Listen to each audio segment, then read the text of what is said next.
देशर ग्रामांचल 72% अधिक बासगृह ट्याप जोगे पानीय जल जोगाई दि जाई। एक आकलन जणाई देशर 14 कोटी ग्रामांचल बसवास करुवा गृहगुड़ी जल जीवन मिशन लाभ मिल पारिछि। यह केंद्र सरकार एक अभूतपूर्व सफलता। 2019 मसीहा अगस्ट 15 रे एही कार्यक्रम को प्रधानमंत्री नरेंद्र मोदी शुभारंभ करथिले। केवल 4 वर्ष मध्य एही योजना अधीन 3 कोटी 14 कोटी बासगृह को पाइप जोगे पानीय जल जोगाण कार्य त्वरित गति में संपूर्ण होइछि। केंद्र सरकार फ्लैगशिप कार्यक्रम गुड़िक मध्य ए योजना अत्यंत सफलतार सह कार्यकारी हो पारिछि। ए सफलता को देखिले लागे ग्रामांचल विकास प्रक्रिया रे विराट परिवर्तन आसिबा सह लोकों को उन्नत मानर पानीय जल जोगाई देबा एवं गोष्ठीगुड़ी को सशक्त करने दिगरे सरकार प्रतिबद्धता प्रतिफलित होइछि। केंद्र और राज्य सरकार गुड़िकर सक्रिय सहयोगितार जल जीवन मिशन को त्वरित बेगरे संपन्न करा जाई पारिछि।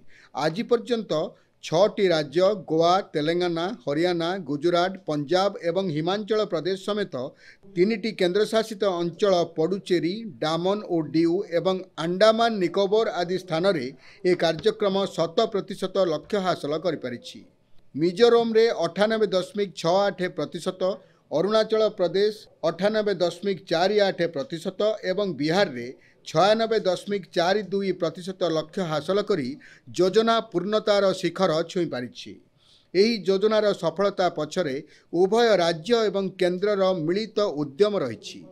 एबे 2 लाख ग्राम एवं 168 रु ऊर्ध्व जिले में वर्तमान हर घर जल पहुँची पारिछि। जल विशुद्धीकरण प्रक्रिया जोगु जल जीवन मिशन समस्तक घरे पहुँचबारे सफल हो पारिछि।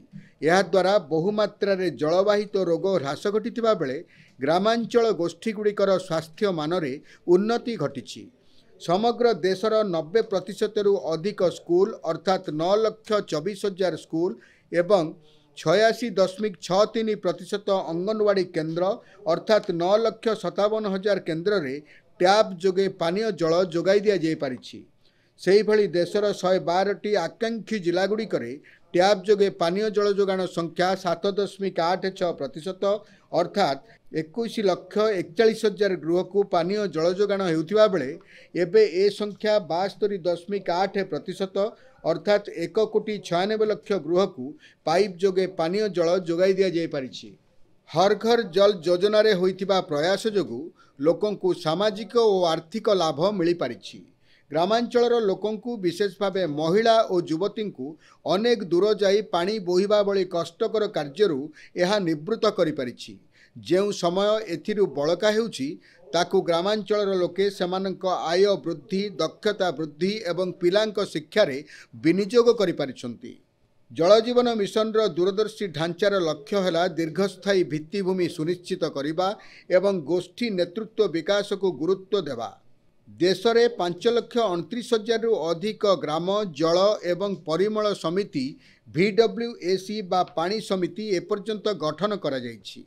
ए समिति गुड़िक पक्षर 5,17,000 ग्राम्य कार्य योजना बा VAP प्रस्तुत करा जायछि। 23,55,000 रु ऊर्ध्व महिला जल नमूना परीक्षा पाई प्रशिक्षण नैछन्ति। जलर मान निर्धारण करने को सेमानंकु क्षेत्र परीक्षा यंत्र जोगाई दिया जायछि। विषाक्त एवं फ्लोराइड प्रभावित जनबसती गुड़िकरे एवं निरापद पानीय जल सहजरे पहुँची पारिछि। यह ही तो सबका साथ सबका विकास एवं सबका प्रयास। एथिपाई देश में जल जीवन मिशन एते द्रुत गति रे जनादृति लाभ करि पारुछि। प्रधानमंत्री एभली प्रयास तो देश को विकसित राष्ट्र रे परिणत करिवो।